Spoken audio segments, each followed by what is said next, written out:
8:00 ng gabi, abala si Magdalena sa paghuhuli ng hayop mula sa mga alaga nilang nagkalat sa bakuran.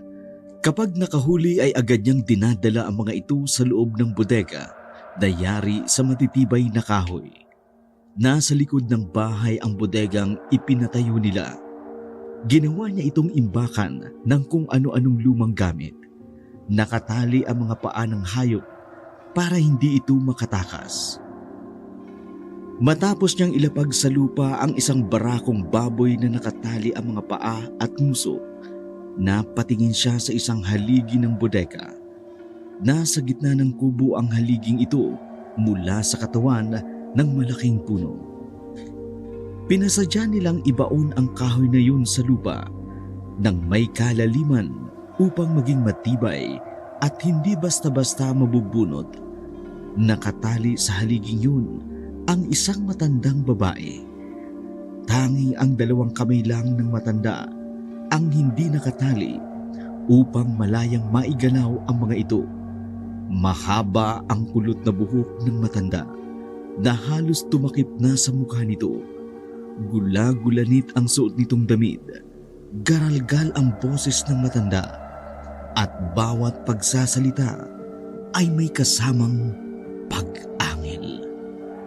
Apo, ilapit mo na sa akin ang pagkain na yan. Naglalaway na ako. Kuha ka lang ng sikmura ko. Huwag mo na akong bitinin. Lola, magtiis ka pa ng konting oras. Masyado pang maaga. Baka maubos ang lahat ng alaga nating hayop. Sa susunod na mga gabi, wala na akong ipapakain sa'yo. Alalahanin mo ang mga hayop. Hindi oras-oras nanganganak. Mahirap magparami. Pasensya ka na, apo ko. Nagiging pabigat na ako sa iyo. Hindi mo dapat nararanasan ng ganito. Ang sumpa ng ating pamilya, hindi mo na dapat nasasaksihan pa. Pero naabutan mo pa rin. Ilang beses na akong nagtangkang magpakamatay. Pero nagagawa ko pa rin pagalingin ang sarili ko. Sinubukan ko rin gutumin ang sarili ko. Pero lalo lang akong nagiging mabagsik. Hindi ako pwedeng magutom. Dahil kapag nangyayari yun, hindi na ako nasisiyahan sa karne lang ng hayop. Pero isinusumpa ko ang araw na yun. Nang dahil sa kagutuman ko, nagawa kong kainin ang lolo mo. Hindi ko yun ginusto. Pinagsisisihan ko ang lahat ng yun. Mahal na mahal ko ang lolo mo. Pero nangyari yun dahil nasabik ako sa karne ng tao. Hindi ko malilimutan ang sandaling yun. Nang may masmasan ako, malinis na buto na lang niyang hawak-hawak ko. Ayoko nang mangyari ulit yun, apo ko. Lalong ayokong dumating ang araw na ikaw naman ang maging biktima ko. Lalong hindi ko mapapatawad ang aking sarili. Hindi ko kakayanin. Mahal na mahal kita, apo. Hindi na kumibo si Magdalena. Dinampot niya ang manok na nakatali at inilagay sa harapan ng matanda. Ano to? Binibigyan mo na ako ng pagkain. Pwede na ba akong kumain, apo? Kumain na po kayo, Lola. Mas okay nga siguro na kumain ka na lang kaysa naman magdrama ka pa dyan. Nauumay na po ako sa paulit-ulit mong kwento tungkol kay Lolo. Kalimutan niyo na po ang nakaraan. Hindi ka naman sinisisi ni Lolo. Alam ko pong napatawad ka na niya. Salamat, apo ko. Ay napakabuti mong bata na hindi ko narinig sa iyong panunumbat. Hindi ka nasuklam sa akin. Tinanggap mo ko kahit aswang ako. Kaya lalo akong nakukonsensya sa mga ginagawa ko. Wala ka naman talagang kasalanan, Lola. Nilikha naman talaga ang hayop para kainin. Magkakaiba lang tayo ng paraan. Buhay mong kinakain ng mga hayop, habang kami naman ng mga normal na tao ay niluluto muna. Pero pare-pareho naman tayong kumakain ng mga hayop. Wala namang pinagkaiba, di ba? Pwede ka rin naman talagang kumain ng tao kung tutuusin. Ang mga tao kasi, uri din naman ng hayop. Eh di ba nga, may cannibal na tinatawag? Meron lang kasing batas sa mga tao. Dahil sako pa rin naman ang batas ng mga aswang. Dahil tao pa rin naman. Kaya nagiging bawal. Pero kapag gusto mong kumain ng tao, unahin mo kaya yung magaling mong anak. Natigilan ang matandang babae habang kinakain ang manok nang marinig ang huling sinabi ni Magdalena. Galit ka pa rin ba sa tatay mo? Tatay? Wala akong tatay! Sino ba naman ang matutuwa sa taong ginahasa ang sariling anak? Mahina pa ang loob ko dati, kaya hindi ako natutong lumaban. Pero ngayon, oras na bumalik siya sa lugar na ito, iririgalo ko siya sa'yo para maging pagkain mo. Dapat tibayan mo ang loob mo. Siguro hindi ka na mag-iisip nun, Lola. Kasi gugutumin kita ng gusto. Magdalena, kahit ano pagkasalanan sa'yo ng tatay mo, ama mo pa rin siya. Huwag kang gagawa ng masama laban sa kanya. Umalis siya dahil sising-sisi siya sa mga kasalanan niya sa'yo. Halos isumpa niya ang sarili niya. Pero sinira niya ang buhay ko, Lola! Sinira niya ang pagkababae ko! Kung nasira man ang buhay niya, deserve niya yun! Pero oras na bumalik siya rito, ako ang magpaparusa sa kanya. Hindi sapat ang pagsumpa niya sa sarili niya. Dapat maranasan niya ang nararanasan kong hirap! Hindi nakakibo ang matanda. Tumahimik na rin si Magdalena sa pagsasalita. Isa-isa niyang inilagay sa harapan ng kanyang lola ang mga hayop na hinuli niya para maging pagkain nito ng buong gabi. Sapat na po siguro ang mga hayop na ito para sa pagkain niyo buong gabi. Kapag naubos ito, huwag kayong tatakas.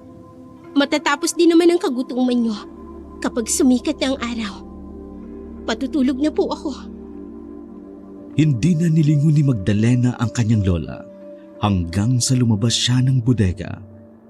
Diretso siyang pumasok sa kanilang bahay. Pumasok siya sa banyo at binasa ng tubig ang katawan. Naalala naman niya ang galit sa sariling ama dahil sa ginawa nitong pang-aabuso. Kinuha niya ang bimpo at ibinalot doon ang sabon. Saka ikinuskus sa kanyang braso at liig. Hindi niya na magawang pigilan ang pagpatak ng mga luha sa kanyang mga mata. Kahit anong ligo ko, kahit anong linis ko sa katawan ko, di pa rin maalis-alis ang ginawa mo sa akin. Pinaboy mo ako. Pinaboy mo ang sarili mong anak. Tapos tatakas ka lang. Mabubuhay kang masaya sa bago mong pamilya. Ano ka? Siniswerte.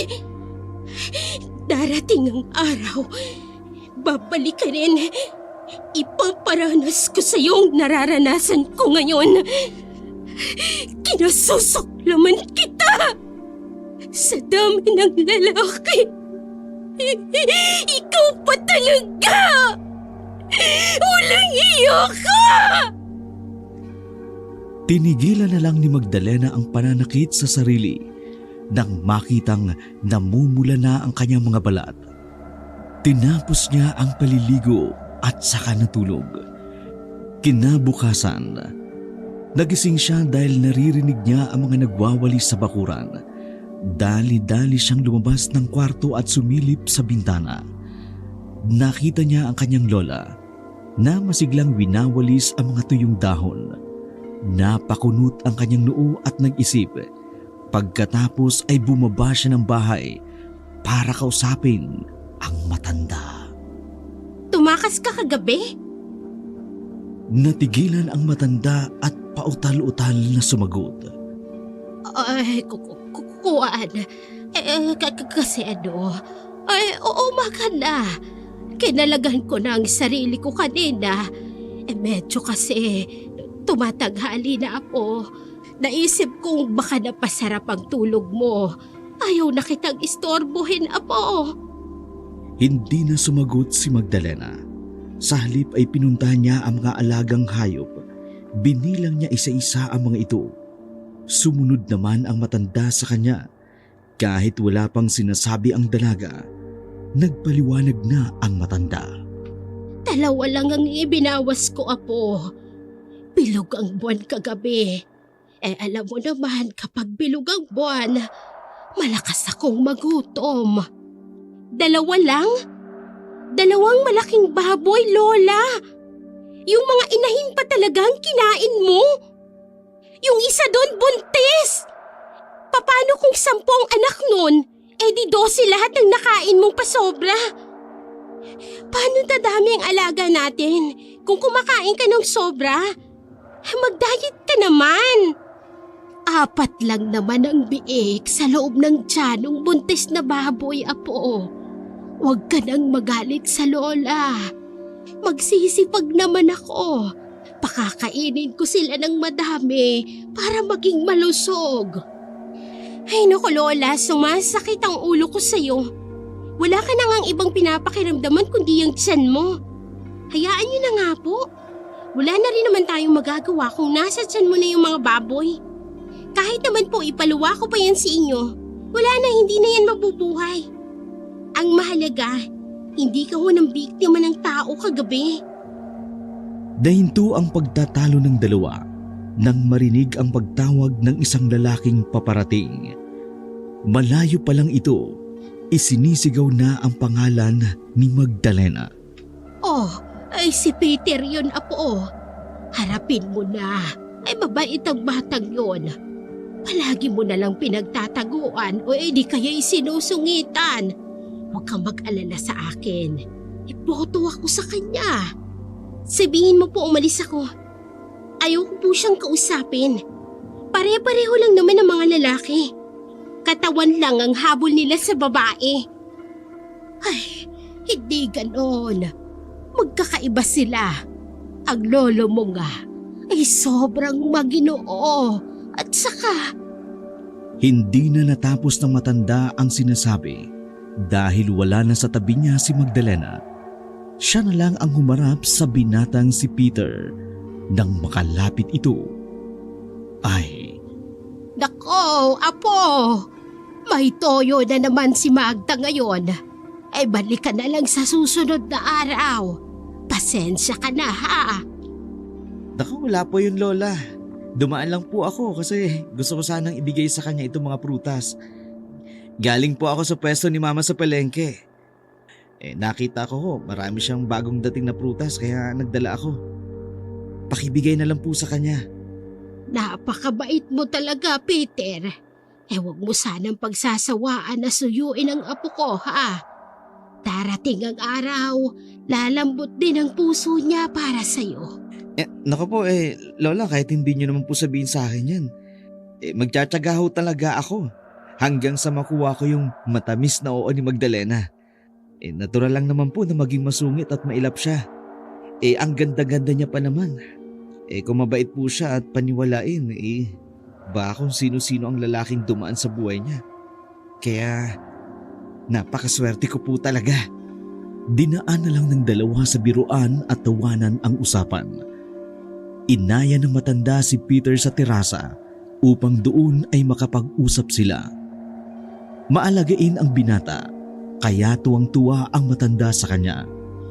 Ipinagbalat siya nito ng orange habang nagkukwentuhan. Naupo naman ang matanda sa kanyang tumba-tumba Habang kinakain ang matamis na prutas, nanahimik ang dalawa nang may humintong magarang kotse sa tapat ng bahay. Lola, may bisita ka po bang darating?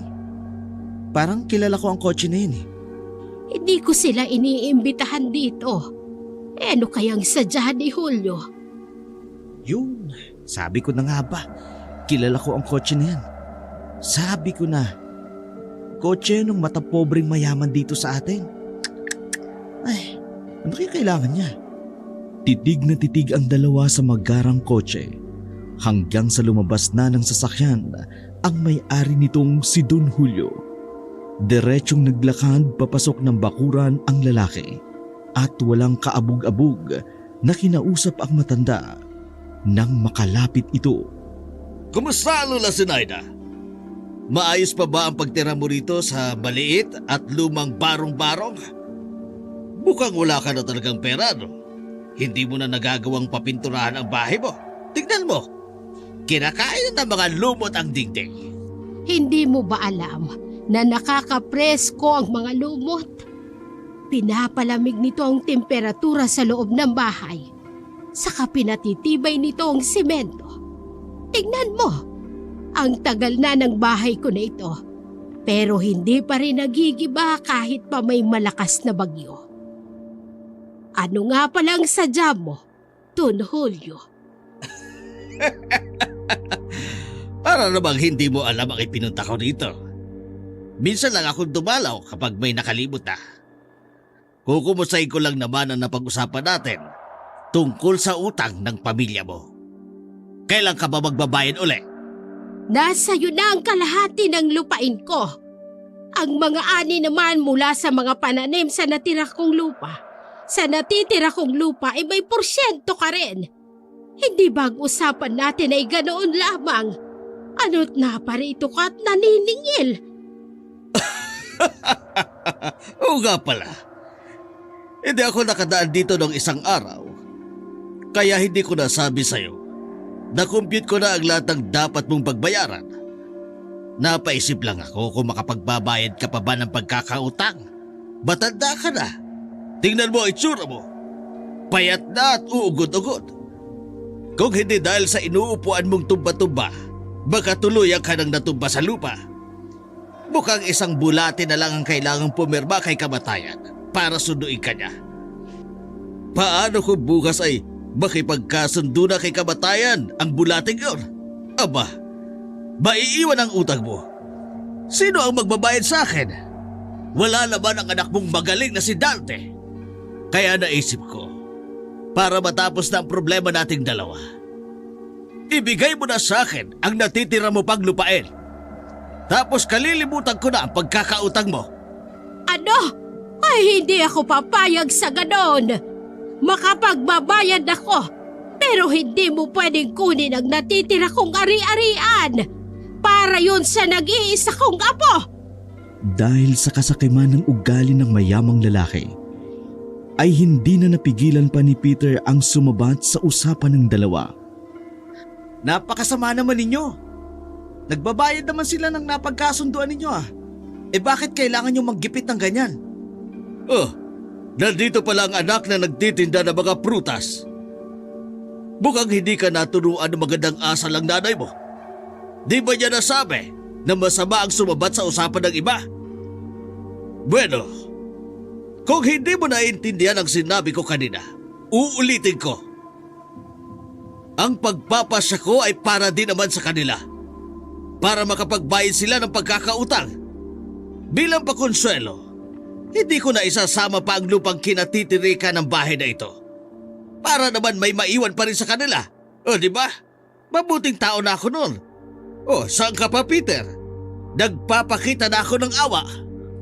Anong klaseng pagpapakita yun? Sakim ka na rin. Halos lahat ng mga lupa ng taga rito kinamkam nyo na. Hindi ka pa rin nagiging masaya? Maiintindihan mo rin ang ginagawa kong ito. Bata ka pa. Ilang taon ka pa lang ba ngayon? Wala ka pang alam sa pagdinegosyo. O maasa ka pa rin kasi sa pera na magulang mo.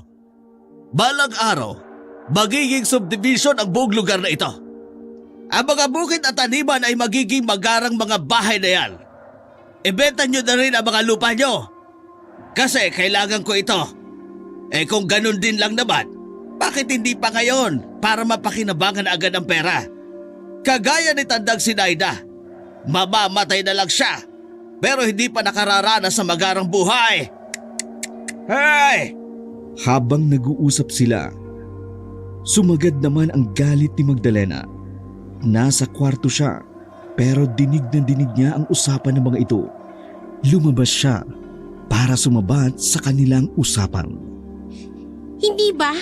Ang utang ng lola ko ay matagal ng bayad? Dahil ibinigay niya na ang kalahati ng lupain namin. Ang natitirang utang na sinasabi mo ay hindi utang ng lola ko. Utang yun ng lalaking nagngangalang Dante. Bakit hindi siyang hagilapin mo para singilin? Siya naman ang tumakbo dun sa pera noong umalis siya. Tapos kaming sisingilin mo? Wala na siyang mamanahin dito dahil matagal na siyang itinakwil. Kaya wala ka nang aasahan pa sa amin. Hindi kami ang magbabayad ng perang itinakbo niya. Hindi na sumagot si Don Julio sa sinabi ni Magdalena. Sa halip ay sinuyod niya ng tingin ang dalaga. Mula paa hanggang ulo nito. Nagtanggal pa siya ng salamin sa mga mata upang makita ng maayos ang kagandahan ng dalaga. Palaging agaw pansin ang kagandahan ni Magdalena dahil kutis porsilana ito. Mahaba ang unat at itim nitong buhok, matangos ang ilong, at may pagkasingkit naman ang mga mata na minana pa niya sa kanyang lolo. Kinilabutan si Magdalena dahil sa paghagod ng tingin sa kanya ng lalaki. Naikuyom niya ng patago ang kanyang kamao. Ito ba ang naiwang anak ni Dante? Akalain mo nga naman, lumaking magandang bata ito, hana? Hindi nagmana sa ama. Mukhang nagmana sa lolo niya. Sige, ganito na lang. Total ayaw niyong ipambayad ang natitira niyong lupa. Itong batang ito ang magbabayad sa akin. Mas okay siguro yun, di ba? Sabay na umalma sina Lola Sinaida at Peter sa sinabi ng lalaki. Ayaw niyo pa rin. Pagtatrabahuhin ko lang naman sa mansyon ko ang batang ito hanggang sa makabayad ng utang. Total, ama naman niya ang umutang ng malaking halaga. Di ang anak niya magbayad dahil tumakas naman ang ama niya. Hindi ko siya ama. Hindi niya ako anak. Wala akong pakialam sa kanya, lalo na sa utang niya. Naningkit ang mga mata ni Don Julio. Tumahimik siya. Nagtimpi ng galit ang lalaki. Nang hindi siya makapagpigil, marahas niyang hinablot sa braso si Magdalena at kinaladkad ito. Kayo ang mamili ngayon. Kung gusto niyong mabawi ang batang ito, dalhin niyo sa akin ang titulo ng lupa. Kung ayaw niyo naman, siya ang magbabayad ng utang sa akin ng ama niya. Bitiwan mo ko! Hindi ako sasama sa'yo. Wala akong utang na dapat bayaran. Kaagad namang humabol si Peter para iligtas si Magdalena. Pero nang makalapit, ay malakas na suntok ang natanggap niya mula sa mayamang mata pobre. Susugod pa sana si Peter pero hinawakan na siya ng dalawang lalaking tauhan ni Don Julio. Binitiwan lamang siya nang makasakay na ng kotse ang lalaki at si Magdalena. Magda! Ibaba niyo si Magda! Huwag niyo siyang dadalhin! Walang hiya ka talaga! Ibaba mo siya! Magda! Pupunta kita sa mansyon! Susunduin kita doon! Hintayin mo ako! Binuksan ni Don Julio ang bintana ng kotse para kausapin si Peter. Pagpunta mo sa bahay, tiyakin mo lang na dala mo ang titulo ng lupa. Tsaka bakit ka ba nagkakaganyan? Magtatrabaho lang naman si Magdalena sa bahay ko. Mas okay siya doon kaysa naman sa bukid o di kayo mag-alaga ng hayop. Mas gaganda pa siya sa mansyon. Makaasta kayo para bang ibebenta na ang organ ni Magdalena sa mga sindikato. Peh! Panay ang pagwawala ni Magdalena.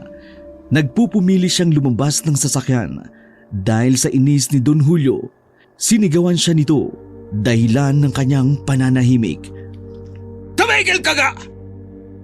Ano bang ikinatatakot mo sa mansyon? Mga tao rin naman ang mga nandun. Hindi naman kami kumakain ng tao. Kapag hindi ka tumigil, patutulugin kita nang hindi nagdaan sa antok! Kung hindi mo ako pauuwiin mamayang gabi, hindi na kayo aabutan ng buhay bukas! Dapat ba akong matakot sa pagbabanta mo? Ano bang dapat kong katakutan sa iyo at sa pamilya mo? Wala nga kayong kahit na ano. Sa akin kayo dapat matakot. Dahil lahat ay meron ako. Kaya kapag sinabi kong tumahimik ka, tumahimik ka! Hindi na nakakibo si Magdalena. Hindi na siya nakipagtalo pa sa lalaki. Hindi rin naman niya pwedeng ipagkalat na aswang ang lola niya. At kapag hindi siya pinakawalan nito bago sumapit ang dilim, alam niyang susugod ang kanyang lola para iligtas siya. Pagdating sa mansyon, isinama siya ni Don Julio sa opisina nito para doon pag-usapan ang pagtatrabaho niya. Ipinakita pa sa kanya ng lalaki ang listahan ng kanilang pagkakautang na kailangan niyang bayaran. Naruroon pa rin ang halaga ng buhanan niyang sahod at kung ilang taon ang gugugulin niya sa pagtatrabaho sa mansyon hanggang matapos niyang bayaran ang utang. Bakit mo ba ipinipilit sa akin na bayaran ang utang ng lalaking yon? Hindi ko naman siya kaano-ano. Ang laki ng galit mo sa ama mo. Ano bang nagawa niya sa'yo? Hiniwalayan niya ba ang nanay mo? Iniwan ka at bumulag siya ng sariling pamilya? Yun lang? Wala ka nang paki sa kung anong dahilan ng galit ko sa kanya. Basta hindi ko babayaran ang utang niya. Gusto ko ang matapang na babaeng kagaya mo. Pababaiting kita ng konti. Kapag nakuha ko na ang natitira ninyong lupa, isasama ko pa ang pinagkakatirikan ng bahay nyo. Saan na kayo pupulutin ng lola mo? Paano na kayo mabubuhay? Pero kapag magtatrabaho ka rito, mababayaran mo ang utang, may lupa ka pa. Babayaran ko ang ibang trabahong ipinagagawa ko sa'yo na hindi sakop ng trabaho mo dito sa mansyon. Mukha ka namang matalino. Palagay ko malaki ang maitutulong mo sa negosyo ko. Kaya magkakaroon ka ng extra income. Hindi ka pa rin papayag? Mamili ka. Ayaw ko nang pinatatagal ang usapin. Mabait pa ako sa lagay na ito dahil binibigyan kita ng pagpipilian. Pasalamat ka at maganda ka. Napalunok ng laway si Magdalena nang marinig ang huling sinabi ng lalaki. Iba ang dating sa kanya ng mga salitang iyon. Ilang minuto ring nag-isip si Magdalena. Inisip niyang hindi pwedeng mawala ang lupa nila dahil hindi na sila makakapag-alaga ng mga hayop. Yun lang ang pagkain ng kanyang lola para maibsan ang gutom nito sa pagiging aswang. Kapag wala nang makakain na hayop ang lola niya, tiyak mambibiktima na ito ng mga tao. Bukod doon, nagustuhan niya na rin ang alok ng lalaki. Gusto niyang matuto sa pagninegosyo. May isa lang akong kondisyon. Ikaw pa talaga itong nagbigay ng kondisyon. Iba ka talaga. Sige, sabihin mo. Doon ako sa bahay matutulog kapag gabi. Ayoko mag-stay in dito. Walang kasamang lola ko sa bahay. Matanda na yun. Baka naman may habag ka pang natitira. Sige. Yun lang naman pala Pero kapag namatay ang lola mo at hindi ka pa nakakatapos magbayad ng utang, dito ka natitira sa mansyon hanggang makabayad ka. Yan din ang kondisyon ko. Pagkatapos sabihin iyon ng lalaki, tumayo na sa pagkakaupo si Magdalena. Sige, uuwi na ako. Bukas na lang ako babalik. Kailangan ko munang makausap ang lola ko para mapanatag siya. Alam mo na, matanda na yon. Baka may gawing hindi maganda. Hindi niya na hinintay ang sagot ng lalaki. Lumabas na siya ng silid at tuloy-tuloy na lumabas sa mansyon. Napakalaki ng mansyon, pati ang bakuran nito. Kung kaya't sa paglabas pa lang ay nangawit na siya sa paglalakad. Habang palabas ng bakuran ay panay ang tingin ni Magdalena sa paligid. Inalam niya kung gaano katindi ang seguridad ng tinitirhan ng mayamang pamilya. Hindi naman pala mahirap pasukin ang lugar na ito, lalo kapag aswang ka. May aso sila, pero laman tiyan din naman yan ng lola ko. Ay nako, wala naman palang nakakatakot dito. Pag nagkataon, kami pa ang dapat nilang katakutan. Kaya dapat magpakabait sila sa amin. Pagkalabas niya sa malaki at magarang gate, naruroon na si Peter, kadarating lang nito sakay ng kanyang tricycle at kasama pa si Lola Sinaida. Magda! Sinaktan ka ba ng mata pobreng yun? Kumusta ka? Sobrang nag-alala ako sa'yo eh. Ayos lang ako. Bakit pa ba kayo nagpunta dito? Hindi ko mahihintay ang gabi, apo ko. Alam kong masama ang ugali ng lalaking yon. Kaya nag-alala ko. Nakipagkasundo ka ba sa kanya? Tinala ko ng titulo ng lupa. Mas mahalaga ka sa akin kaysa sa lupain natin. Lola, hindi ko ibibigay sa kanya ang lupa natin. Pumayag ka sa kagustuhan niyang manilbihan sa kanila. Aalipinin ka ng mga yon. Hindi po ako papayag. May kasunduan na kami. Kaya ayos na po ang usapan namin. Huwag niyo na pong alalahanin yun. Talagang magtatrabaho ka dito sa mansyon? Mag-isip kang mabuti, Magda. Ang daming umaalis sa mansyon dahil sa masamang ugali niya. Pero ikaw, hindi ka basta-basta makakaalis dahil malaki ang pagkakautang ninyo. Hindi ka napakakawalan pa ni Don Julio. Bahala na, Peter. Basta, hindi pwedeng mawala ang natitirang lupa namin. Yun na lang ang naiwan sa amin. Sana kami pupulutin kapag nawala yun. Eh di magpakasal na tayo. Sa bahay na kayo tumira. Pwede ba, Peter? Lalo mong pinapainit ang ulo ko. Umuwi na nga tayo. Kinagabihan, tahimik na kumain ang maglola.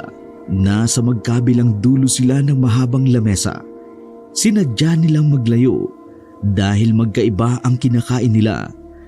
Dahil sa pagiging aswang ng matanda, nasanay na si Magdalena sa mga buhay na hayop na kinakain ng kanyang lola. Hindi marahas ang lola niya kapag hindi bilog ang buwan. Kaya nagsasabay sila sa hapunan. Napatingin si Magdalena sa matandang babae nang bigla itong huminto sa pagkain sa hawak nitong manok. Nagpakawala ito ng malalim na buntong hininga dahil sa kung anong iniisip na kaagad namang nabasa ni Magdalena. Lola, hindi mo pa pwedeng kainin ang ugaling hayop na lalaking yon. May puso naman siya kahit papano. Kesa sa asawa niyang walang kinikilala kundi ang pera.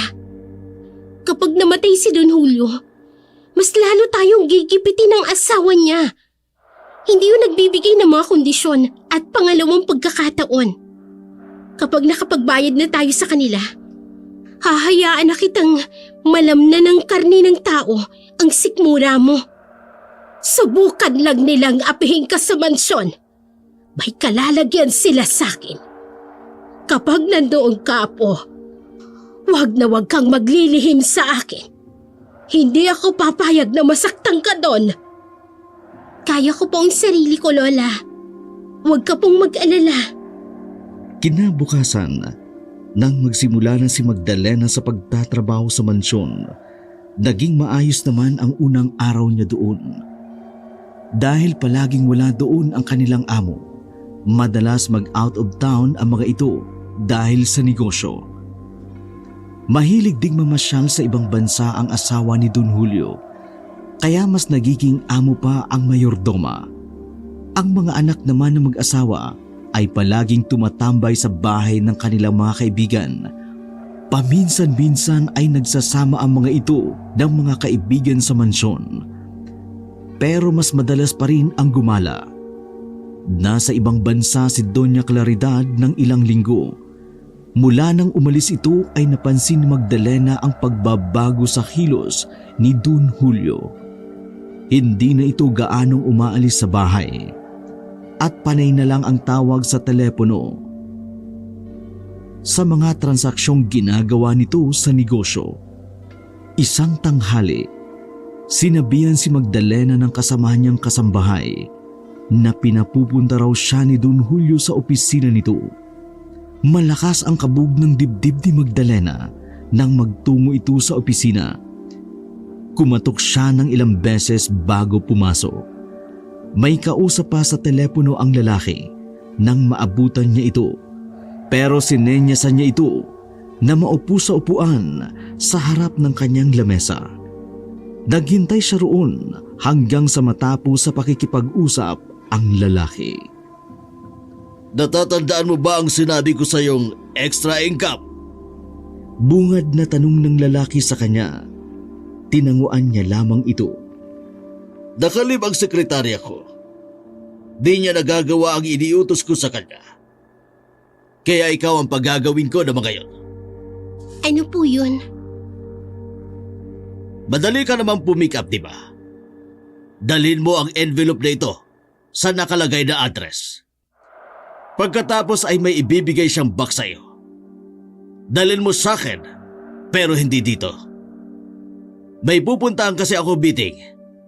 Dadaan ako sa plaza. Doon mo ibigay sa akin. Ipinaliwanag ni Don Julio ang lahat ng gagawin ni Magdalena. Nang maintindihan niya ito, pinayagan na siyang umalis para puntahan ang address. Pagkatapos ay nagkita nga sila sa plaza. Nakaparada ang sasakyan ni Don Julio sa gilid ng plaza. Kaagad niya namang pinuntahan. Pinapasok siya sa loob at sinabing ihahatid siya sa mansyon at dadaan din naman doon ang lalaki upang kunin ang nakalimutang bagay. Nagsimula nang magtaka si Magdalena dahil yun ang unang beses na umalis ang kanyang amo na walang kasamang driver. Panay ang tingin niya sa daan. Kinakabahan siya sa pagkaseryoso ng lalaki. Maya-maya pa'y napansin niyang nag-iba ng ruta ang sasakyan nila. Don Julio, saan na ho tayo pupunta? Ibang daan na po ito. Nagbago na ang isip ko. Mamaya na tayo umuwi. Sumama ka muna sa akin sa pupunta ko. Saan po? Sa meeting. Medyo alanganin na kasi ako sa oras. Kapag negosyante ka, mas malaga ang oras kaysa sa ibang bagay. Hindi mo pwedeng paghintayin ang kausap mo.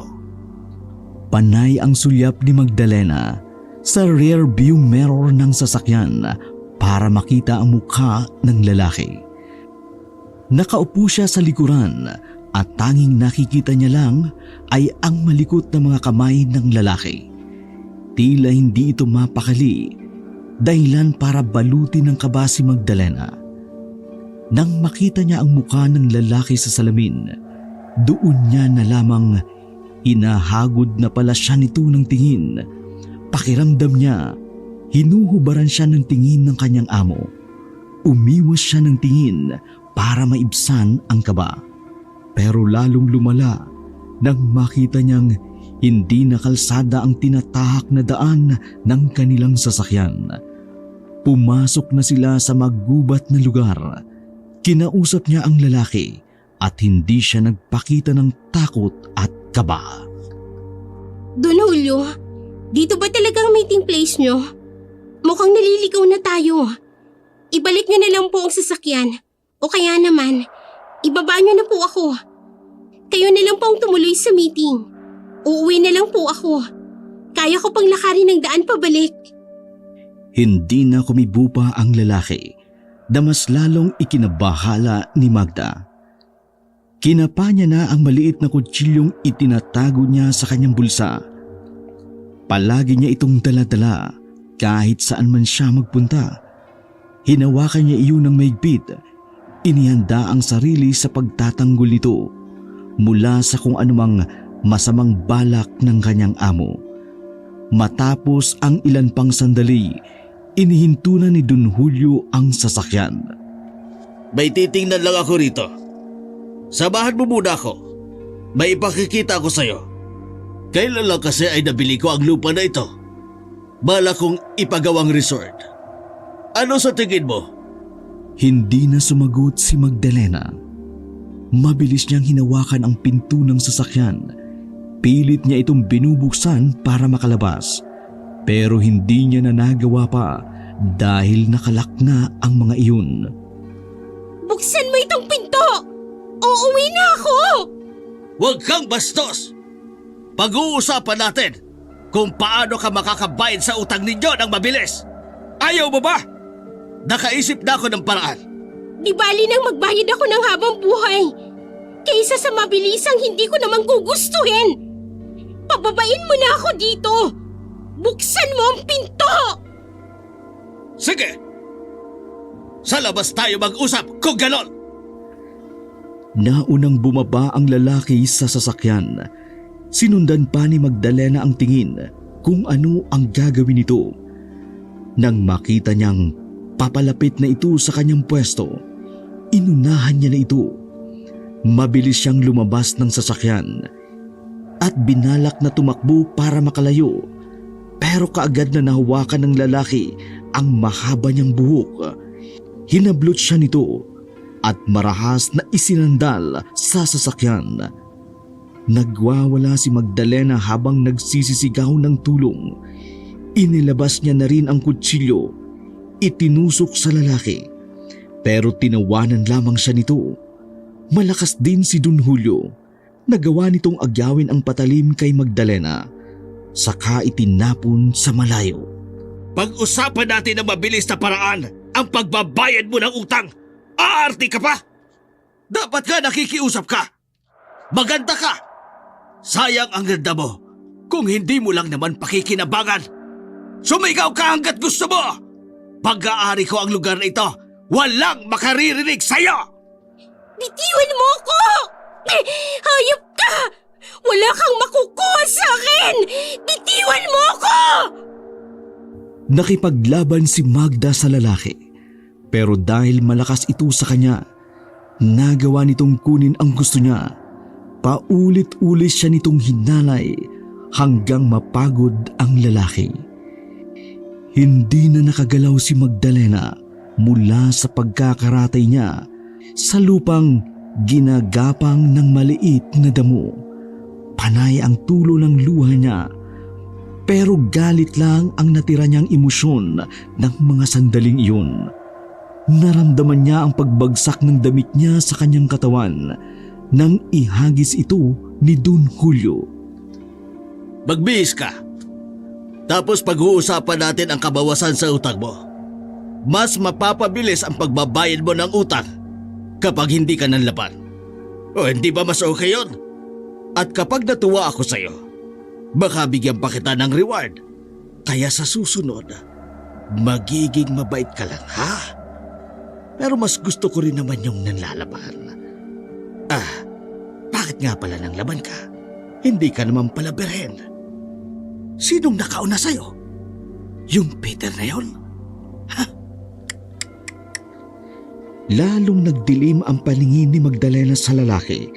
Dali-dali siyang dumampot ng bato. Pinukpok yun kay Don Julio. Pero tumama ito sa likod. Uulitin pa sana niya. Pero sinampal siya nito ng malakas. Sira ulo ka! Papatayin mo ba ako? Mas mahihirapan ka! Galit na galit si Magdalena. Dinaan na lamang niya ito sa pagsisigaw. Paulit-ulit niyang pinagbababato ang lalaki. Pero dahil naiinis na ito sa kanya, iniwan siya nito sa gubat na mag-isa. Gulong-gulo ang isip ni Magdalena. Buong gabi siyang naroon sa gubat na yon. Hindi siya umuwi. Nawalan siya ng pag-asang mabuhay. Naisipan niyang gumanti. Pero umalingaw-ngaw sa isip niya ang huling pagbabanta ni Don Julio. Sinabihan siya nito na kapag ipinaalam sa lahat ang ginawang panghahalay, mga mahal niya sa buhay ang babalikan ng lalaki. Pinalipas si Magdalena ang isang araw at gabi sa gubat bago umuwi sa kanila. Laking pagtataka niya dahil sobrang dilim ng kanilang bahay nang umuwi siya. Mabilis siyang pumasok ng bahay nila. Binalot siya ng kaba at pag-aalala sa kanyang lola. Lola! Lola! Lola! Sinuyod niya ang buong bahay para hanapin ang matanda. Nakita niyang namamaluktot ito sa higaan sa sarili nitong kwarto. Lola! Ano pong nangyayari sa inyo? May sakit ka ba? Kumain ka na ba? Nagugutom ka? O baka nasobrang ka sa pagkain? Anong nangyayari sa'yo? Hinaplos niya ang noo ng matanda. Mainit ito dahil mataas ang lagnat. Nasa anyong aswang ang lola niya. Pilit na inaabot ng mahabang dila ang likod nito. Bakit, Lola? Anong nangyayari? Tiningnan ni Magdalena ang likod ng matanda. Nakita niya ang mahaba at matalim nitong sugat sa likod. Saan mo ito nakuha? Bakit may sugat? Nabiktima ka ba ng tao? Sabi ko naman sa'yo na huwag mong gagawin yun dahil papatayin ka nila. Sinong gumawa sa'yo? Sinong nanakit sa'yo? 2 araw kang nawala po. Hindi ka umuwi. Nag-alala ko ng sobra. Alam ko kung sinong mananakit sa'yo. Kaya sinugod ko sila. Sinalakay ko ang mansyon. Hinanap kita doon. Pero wala ka. Bakit mo ginawa, Lola? Nakilala ka ba nila? Nung nasugatan ka, taganyong tao ka ba sa harap nila? Nalaman ba nila ang sikreto mo? Hindi, Apo. Pinilit kong tumakas bago ako bumalik sa pagiging tao. Hindi nila pwedeng malaman. Ikaw ang iniisip ko. Mabuti't ligtas ka. Mabuti't hindi ka nila sinaktan.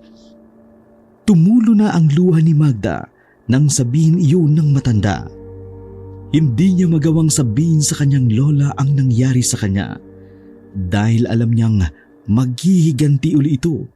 Mas inisip niyang magpagaling muna ng sugat ang kanyang lola.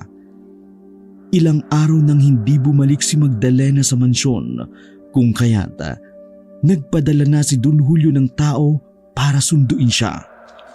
Pasensya na. Sabihin mo na lang sa amo mo na hindi ako makakapasok ngayon. Inaalagaan ko ang lola ko. May sakit siya. Kapag gumaling na siya, saka ako babalik. Umalis din kaagad ang lalaki matapos kausapin ni Magdalena. Pagkaalis nito, saka naman dumating si Peter. Kagaya ng dati, may dala naman itong mga prutas. Hindi niya na hinintay na makapagsalita pa ang binata. Itinaboy niya kaagad ito. Peter, tumigil ka na. Ito na ang huli mong pagpunta dito sa bahay. Huwag ka na babalik. Naiirita ako sa pagmumukha mo. Naaalibad ba rin ako sa tuwing pumupunta ka dito? Ilang beses ko namang sinabi sa'yo na wala kang aasahan sa akin. Kaya tumigil ka na. Huwag ka nang babalik. Pagkasabi noon, isinarado niya na ang pintuan pati ang mga bintana. Panay ang katok ni Peter. Pilit siya nitong tinatawag para makapag-usap sila. Nagpupumilit ang binata na wag siya nitong itaboy pero hindi ito nilabas ni Magdalena. Sinilip niya lang ang binata mula sa maliit na butas ng bintana. Masakit para kay Magdalena ang itaboy ang lalaki pero natatakot siyang madamay ito sa problema niya. Kasama si Peter sa pagbabalingan ng galit ni Don Julio kung sakali. Kung kaya't naisip niyang ilayo ito habang maaga pa. Ilang araw pa ang lumipas. Ang sakit ni Lola Sinaida ay lalong lumala. Hindi gumaling ang sugat nito. Lalong nanghina ang matanda. Hindi na rin ito kumakain. Lola, sabihin mo na sa akin kung paano ka gagaling. Anong gamot pang ilalagay ko sa sugat mo? Kailangan mo pong gumaling. Ikaw na lang ang natitira sa akin. Sabihin mo sa akin, paano kita pagagalingin? Ayaw mo rin kumain. Anong klaseng hayop pang gusto mo? Gusto mo ba ng tao? Magpagaling ka po, Lola. Kapag magaling ka na, papayag na akong kumain ka ng tao. Sige, unahin mo si Don Julio. Payag na akong kainin mo siya. Gumaling ka lang po. Lola. Si Don Julio. Kagaya rin siya ni Dante. Pare-pareho sila. Mga hayop sila. Mga hayop sila. Mga demonyo sila. Wala silang awa. Ibibigay ko na sila sa'yo, Lola. Biktimahin mo na sila. Ipayag na ako. Ipagiganti mo ko, Lola. Binaboy nila ako. Mga baboy sila. Magda, apo ko. Sabi ko na, sinaktan ka nila. Makinig ka sa Lola. Pangalagaan mo ang sarili mo. Huwag kang papayag na saktang ka uli nila. Maging alerto ka. Huwag mong hahayaan na masugatan ka sa likod. Dahil hindi mo na mapagagaling ang sugat na yun. Ingatan mo ang likod mo. Naiintindihan mo ba ako? Bakit niyo po sinasabi sa akin yan? Hindi ko na mapapagaling ang sarili ko. Hinihintay ko na lang ang aking katapusan. Hindi na kita may paghihiganti.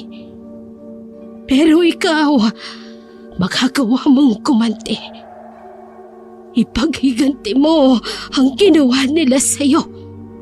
Pagbayarin mo silang lahat, apo ko. Patawarin mo ako kung ako'y matanda na. Kung hindi na kita may pagtatanggol bilang ng aking hininga. Pero bago kita iwan, maiiwanan ako para sa'yo, apo ko. Hindi po, Lola. Hindi po ako papayag. Hindi mo ako iiwan. Ikaw na lang ang kasama ko. Ayoko po. Ayoko, Lola. Lola. Natigilan si Magdalena nang umubo ng umubo ang lola niya. Sa bawat pag-ubo nito ay lalong bumubuka ang sugat sa likod. Panay ang tagas ng dugo roon, pati na ang pag-ubo ng matanda ay sinabayan na rin ng paglabas ng dugo. Nataranta si Magdalena. Gusto niya nang lumabas ng bahay para humingi ng tulong, pero pinigilan siya ng matanda. Hinawakan siya nito ng maigpit sa braso. Walang makapagpapagaling sa akin. Halika, lumapit ka sa akin, Magda. Lumapit ka. May bubulong ako sa iyo. Umiyak na lumapit si Magda sa kanyang lola. Gulat na gulat siya nang makitang may iniluluwang itim na bato ang matanda. Lumutang ang batong iyon at diretsyong pumasok sa bibig ni Magdalena. Hindi niya na iyon napigilan. Diretsyong nalunok niya ang batong itim. Lola, ano yun? Ano yung nalunok ko? Niyugyug niya ang matanda para sagutin siya nito. Pero natulala siya nang makitang hindi na humihinga ang lola niya. Dilat ang mga mata at nakabuka ang bibig ng matandang malapit nang malagutan ng hininga.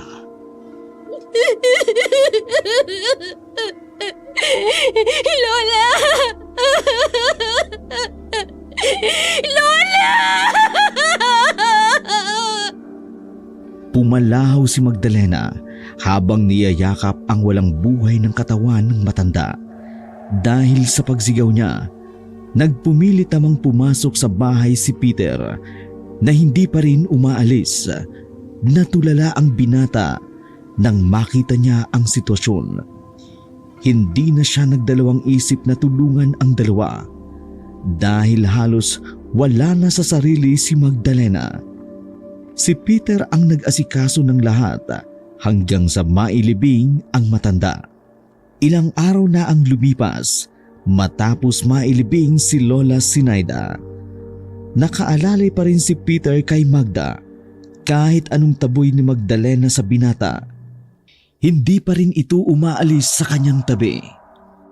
Bakit ka ba nandito, Peter? Sabi ko naman sa'yo na wag mo na akong balikan. Hindi kita kailangan. Umalis ka na. Hindi na ako ang dating Magda na kilala mo noon. Ibang-iba na ako. Hindi tayo magkauri. Kahit ano pang sabihin mo, hindi kita iiwanan. Magdamahal kita. Maghanap ka ng ibang mamahalin na mas karapat dapat sa'yo. Hindi ako yun. Dahil ba yan sa pagiging aswang nyo? Alam ko na ang lahat, Magda. Ano? Sinabi na sa akin ni Lola Sinaida ang lihim ninyo. Nandun ako nung sinalakay niya ang mansyon. Pinigilan ko siya, pero ayaw niyang tumigil. Pero nung sugatan na siya, gumawa ako ng paraan para maitakas siya. Nagganap ako ng mga gamot para sa kanya. Habang wala ka, inalagaan ko siya. Sinabi niya sa akin ang lahat. Pero hindi pa rin yung sapat para itaboy mo ko. Magdamahal kita. Nangako ako kay Lola na hindi kita pababayaan. Tanggap kita kahit ano ka pa. Hindi mo naiintindihan, Peter. Kaya umalis ka na. Itinaboy pa rin ni Magdalena si Peter, pero kahit araw-araw niya itong gawin sa binata, hindi pa rin ito nagsasawa sa panunuyo. Dumating ang gabing kabilugan ng buwan, unang gabi ng pagpapalit ng anyo ni Magdalena. Doon niya naintindihan ang hirap ng kanyang lola sa pagiging aswang nito. Halos mapatid ang litid niya sa pagpipigil ng sigaw habang nagsasaaswang.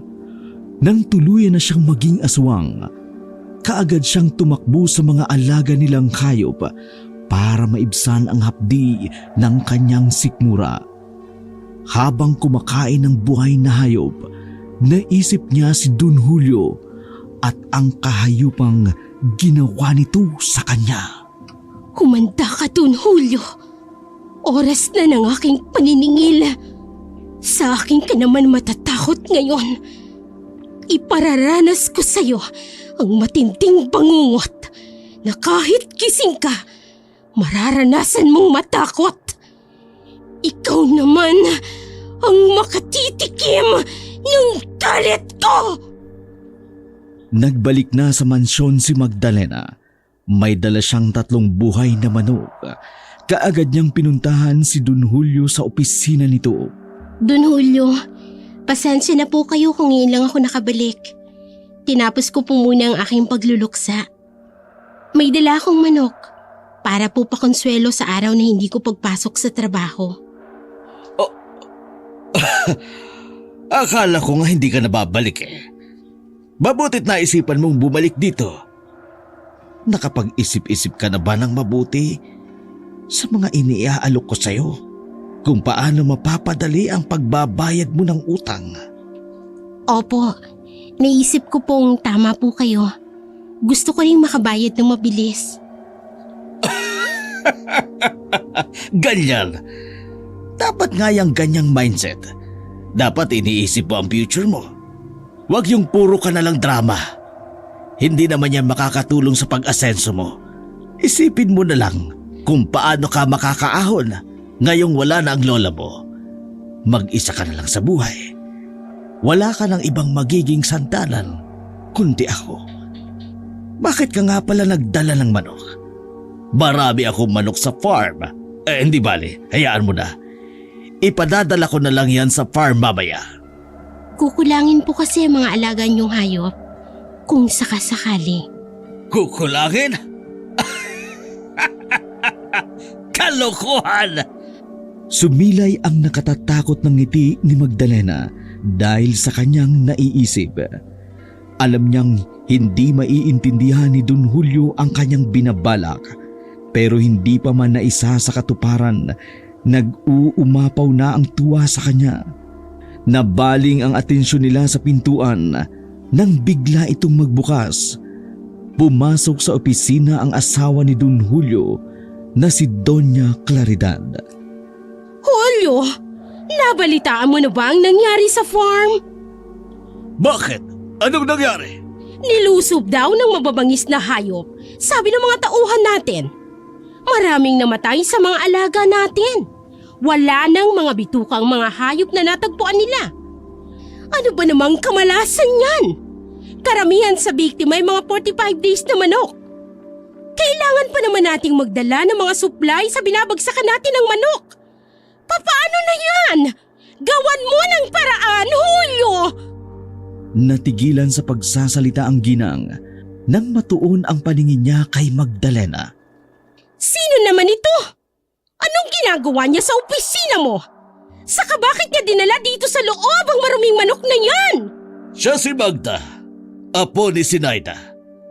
Ilang araw na siyang nagtatrabaho dito. Di mo lang nakikita kasi panay kang wala.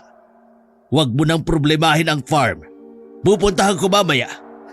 Nagtatrabaho rito ang babaeng ito? Ano naman ang trabaho niya? Nakakandong sa'yo? Paalisin mo siya! Hindi siya pwede dito sa bahay!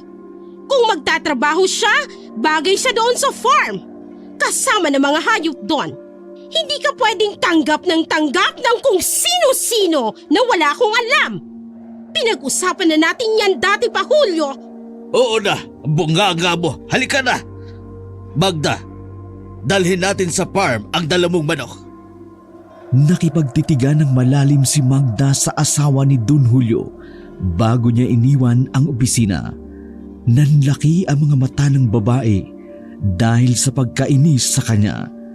Bago niya itutuluyang iwan, nginitian niya pa ito ng nakakaloko dahilan para lalong manggalaiti ang babae. Pagdating nila sa farm, nakatingin lang si Magda sa tumpok na patay ng mga hayop. Napailing siya sa nakita.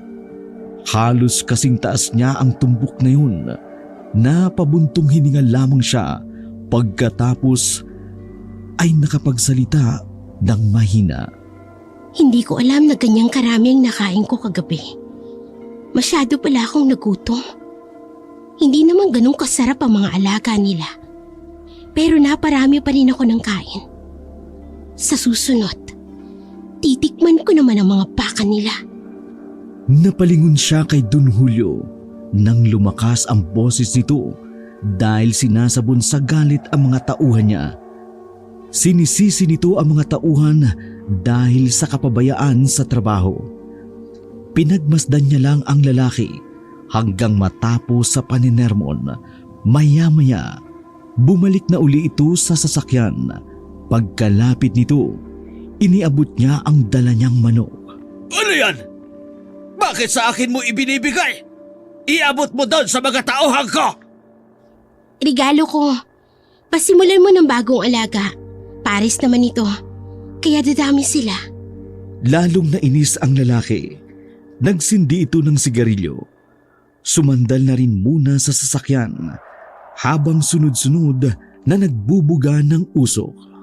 Alam mo nung nakaraan, sinalakay ang mansyon ng mababangis na hayop. Hindi ko alam kung anong hayop yun. Doon ko lang nakita yun.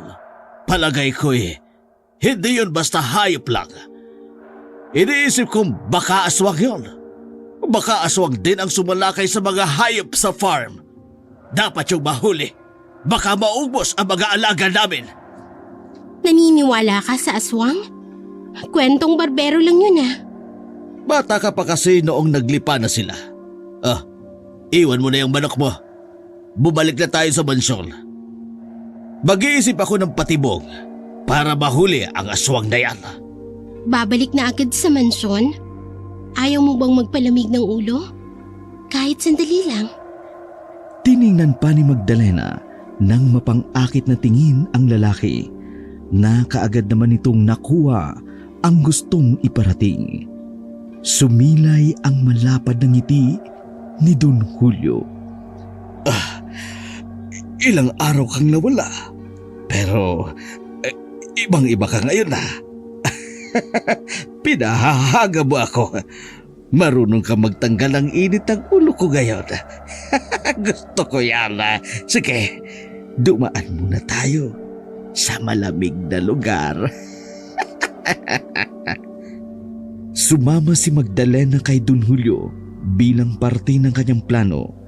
Hindi niya alam na ganun kadali mahulog ang lalaki sa patibong niya. Habang nasa biyahe, naging madaldal si Don Julio, hindi kagaya nung una siyang dinala sa gubat. Panay ang tanong nito kung saang hotel ba niya gustong pumasok. Hotel? Nakakatawa. Nung una hindi mo ko tinanong. Ayos lang sa akin. Kahit sa damuhan lang ulit. Ano ka ba naman? Dati kasi, alam kong aalma ka pa. Pero iba ngayon, di ba? Kapag ganyan ka ng ganyan mapapabilis na makabayad ka ng utang. Kapag nagipit ka, pwede ka namang umutang uli. Sabihin mo lang sa akin, hindi kita pagdadabutan. Sige, pag-iisipan ko. Pagkarating nila sa hotel, parang nakainom ng kakaibang bitamina si Don Julio. Naging agresibo agad ito. Teka, sandali lang. Maliligo na muna ako. Habang naghihintay ka dyan, uminom ka muna ng kape. Ipagtitimpla kita. Ayoko kasi na makatulog ka. Kaya dapat sa'yo, kape. Kahit ano pang ipainom mo sa akin. Ayos lang. Sige, bilisan mong maligo ha. Talaga ba? Kahit ano? Masarap naman ako magtimpla ng kape. Kahit papano. Matapos niyang ibigay ang kape sa lalaki, pumasok na siya sa banyo. Ipininid niya ng bagya ang pinto upang makita ang ginagawa ni Don Julio. Lumapad ang ngiti ni Magdalena nang makitang ininom ni Don Julio ang kape. Ano kaya ang magiging reaksyon niya kapag makikita niya ang sarili niya na kinakain ng mga alaga nilang hayop? Itatakwil kaya siya ng pamilya niya kapag nalaman nila na aswang siya? Kung maaga lang sanang sinabi sa akin ni Lola na kaya pala naming manghawa sa pamamagitan lang ng laway. Matagal ka na sanang naging aswang, Don Julio. Umabot pa ng ganito katagal. Pero ayos lang. Matutuwa pa rin ako kapag nakikita ko na ang paghihirap mo. Hindi ka pa naman marunong magpigil ng sarili. Kaawa-awa ka. Ilang gabi na ang dumaan matapos hawaan ni Magdalena ang pagiging aswang ni Don Julio. Matyaga niyang hinintay ang kabilugan ng buwan. Sa gabing iyon, buo na ang pagiging aswang ng lalaki. Nasa aswang siya ng gabing yun. Maliwanag ang buwan. Nakaantabay siya sa kaganapan sa loob ng mansyon. Nasa di kalayuan siya, pero tanaw pa rin niya ang mga tao sa mansyon. Malinaw ang paningin niya, ganun din ang kanyang pandinig kapag nasa anyong aswang siya. Hindi siya makapaghintay sa pagpapalit ng anyo ni Don Julio. Sabik na sabik siyang makita ang reaksyon nito. Maya-maya, narinig niya ang pagkakagulo ng mga tao sa loob ng mansyon. Narinig rin niya ang malakas na pag-atungal. Nagsisisigaw ang mga tao. Nagtakbuhan sila habang isinisigaw na may aswang na nakapasok sa loob. Kitang-kita niya kung paano pinagkaguluhan ng mga kalalakihan si Don Julio. Pinagbababato ito ng sariling mga tauhan. Hinagupit hanggang maitaboy palabas ng mansyon. Nakita ni Magdalena na dumiretso si Julio sa farm. Kaagad niya itong sinundan. Pagdating doon, pinanood niya lang ang lalaki habang nilalantakan ang mga alagang hayop. Hindi rin ito mapigil ang sarili sa kagutuman. Hindi na ito nag-iisip ng tama. Puro panginginain na lamang ang ginagawa nito. Nang mabusog si Don Julio, unti-unti na itong nahihimasmasan. Napalingon ang lalaki nang marinig ang pagsasalita ni Magdalena habang papalapit. Kumusta ang unang gabi ng pangangain mo? Masarap ba? Galit na sinugod siya ni Don Julio. Pero sa pagkakataong iyon, magkasing lakas na sila kung kaya't nagawa niyang ipagtanggol ang sarili. Anong ginawa mo sa akin? Bakit ako naging ganito? Bakit ako naging halimaw? Matagal ka ng halimaw, Don Julio. Ngayon lang lumantad. Sabi ko naman sa'yo, alagaan mo ang ibinigay kong manok dahil kakailanganin mo yun. Hindi ka pwedeng maubusan ng pagkain. Matuto kang magtipid. Magsipag ka sa pag-aalaga ng hayop. Baka hindi mo mapansin, hindi na pala hayop ang kinakain mo. Magdalena! Aswang ka! Hinawaan mo ko! Wala kang kasing sama! Pagbabayaran mo ito! Malalaman ng lahat ang sekreto mo na isa kang salot! Ikaw pala ang salot na sumalakay sa amin! Talaga ba? Sino kaya ang naabutan ng mga tao at matutuklasan ang pagiging aswang ngayon? Nang marinig ni Magdalena ang ingay ng mga taong papunta sa farm, mabilis siyang umalis at naiwan doon si Don Julio. Nagkubli siya sa puno. Mula roon, pinanood niya ang sumunod na mga mangyayari. Nasaan yung malaking aso si Don Julio at hindi mapakali. Hindi nito malaman ang gagawin. Naabutan siya ng sariling mga tauhan doon. Panay ang angil ni Don Julio. Nakita ni Magdalena ang takot sa mga mata ng lalaking yun nang makita nitong napaliligiran siya ng mga kalalakihan habang nakaambas sa kanya ang dala nilang patalim. Pinagtulungan siyang hulihin ng mga tauhan niya. Patuloy pa rin sa panlalaban si Don Julio. Sugat-sugat ang katawan nito nang makatakas sa mga tauhan. Sinundan na lang ni Magdalena ng tingin si Don Julio hanggang sa makalayo ito. Ngayon, pareho na tayo ng kalagayan, Don Julio. Walang mayaman at walang mahirap sa pagiging aswang. Pareho tayong makararanas ng hirap ng sampang ito. Ang pinagkaiba lang natin, masama pa rin ang ugali mo. Ilang araw na si Magdalena sa bahay niya. Hindi siya bumalik sa mansyon. Wala rin namang sumusundo sa kanya na mga tauhan ni Don Julio. Kaya naisip niyang mukhang tumigil na ang lalaki. Hindi na rin siya nakibalita pa rito, pati sa nangyari sa mansyon. Isang araw, habang abala si Magdalena sa pagpapakain ng mga alaga niyang hayop, biglang may humablot sa braso niya. Dali-dali siya nitong dinala sa loob ng bahay. Pagkapasok ay isinarado ang pinto. Don Julio, anong ginagawa mo dito? Maaabsuelto ka sa mga utang mo sa akin. Sabihin mo lang kung paano maalis ang sumpang ito sa akin. Hirap na ako, Magda.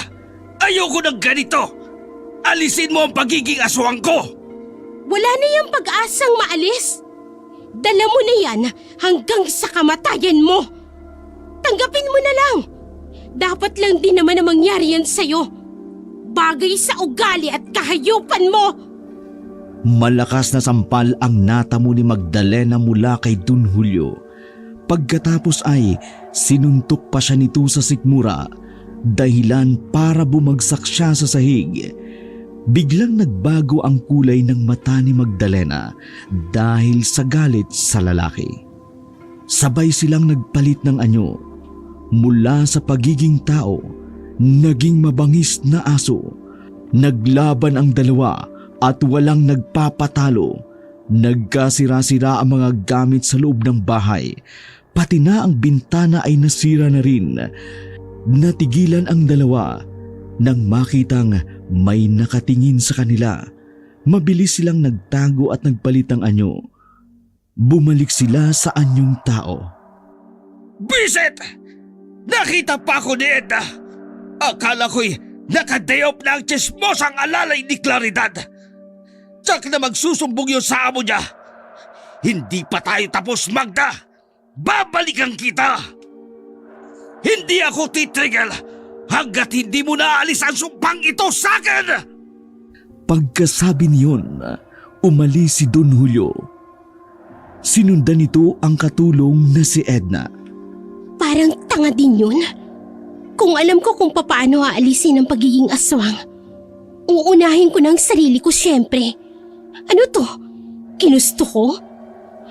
Tutulungan ko siyang maging normal na tao ulit? Tapos ako hindi? Akala ko pa naman matalino siya. Bobo rin pala. Teka, si Aling Edna, baka kung anong gawin ni Don Julio sa kanya. Nang maalala ni Magdalena ang babae, dali-dali niyang sinundan ang dalawa. Kinabahan na siya.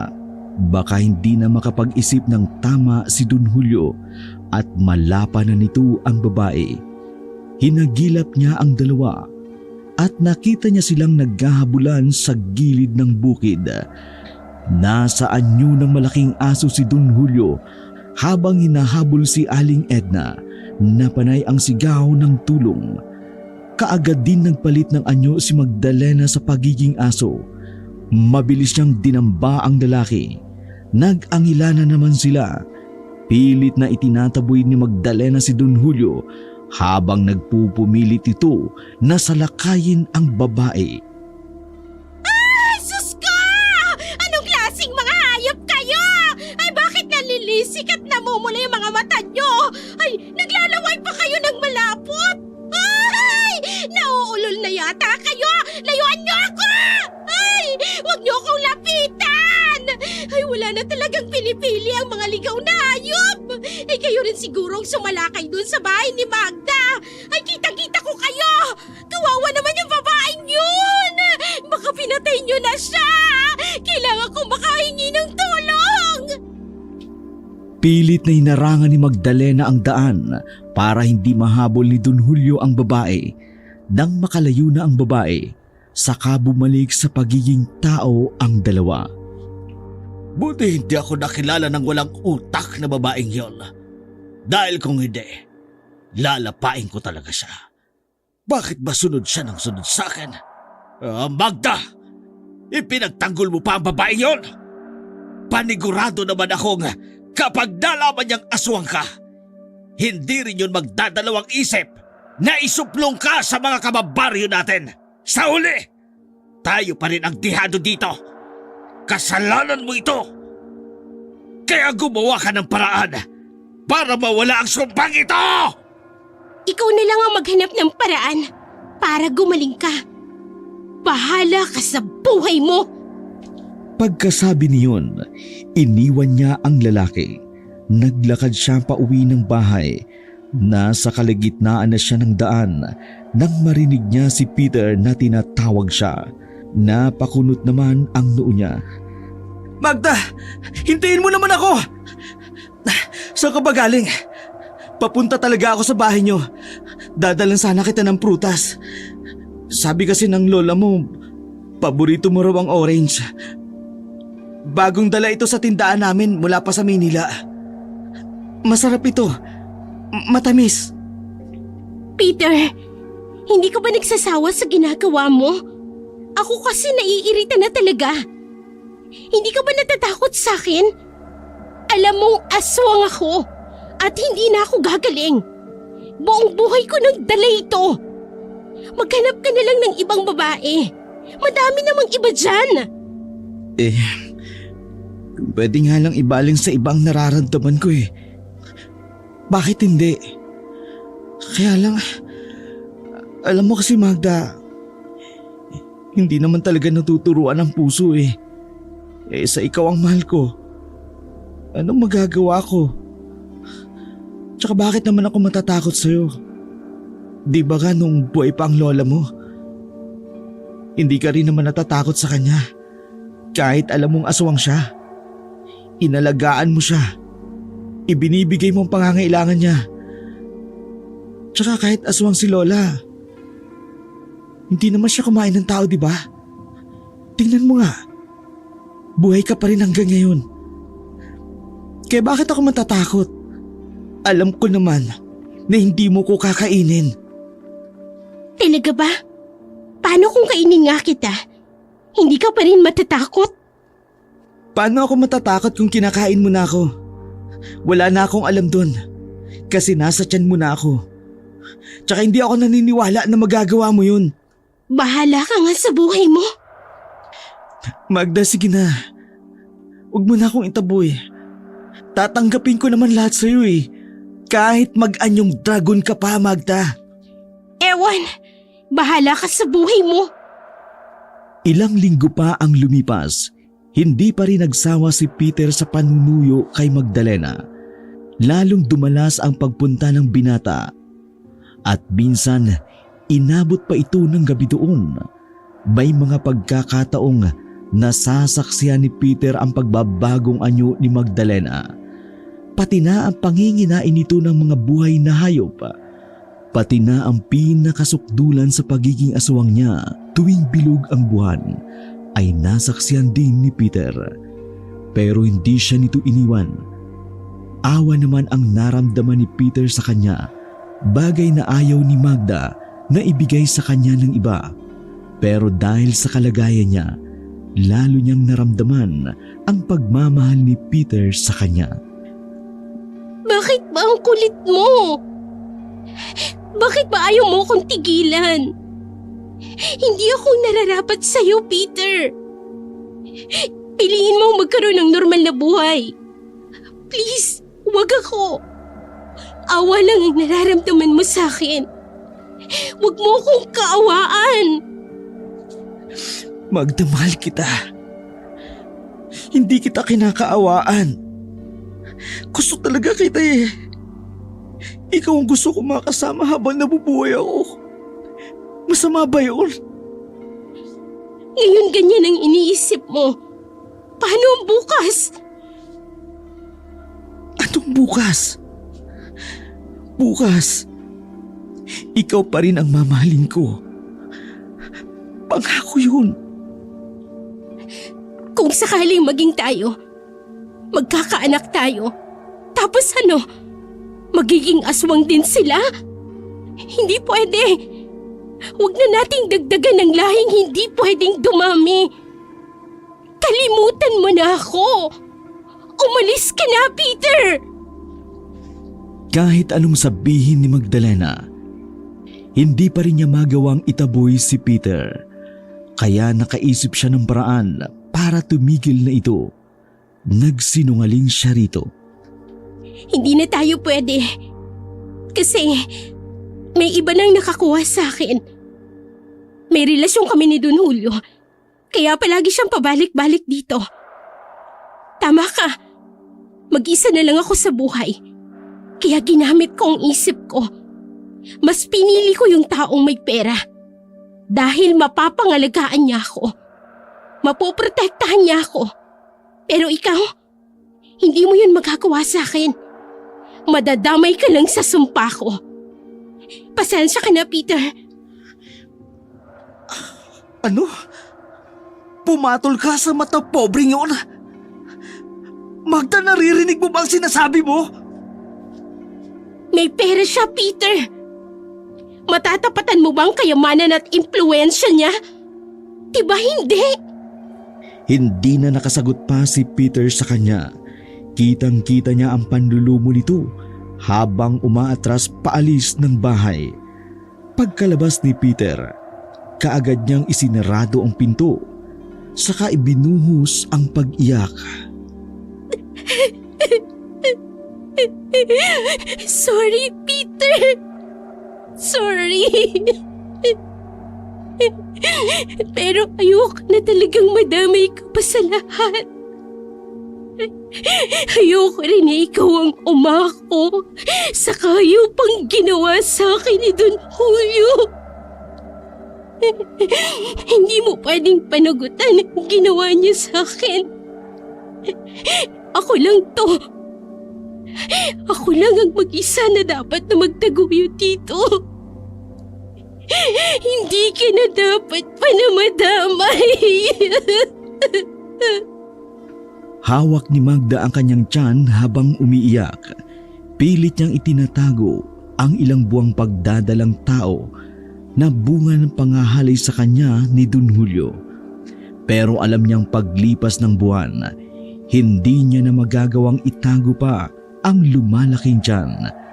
Mas pinili niya ang mabuhay na mag-isa kesa ang makapanakit ng ibang tao. Habang lumalaki ang tiyan ni Magda, naging tampulan siya ng tsismis ng mga kababaryo. Hinayaan niya lamang iyon dahil alam niyang lilipas din ang mga araw. Ang tsismis ay matatabunan din. Hinintay niya lang na humupa ang mga tsismis tungkol sa kanya.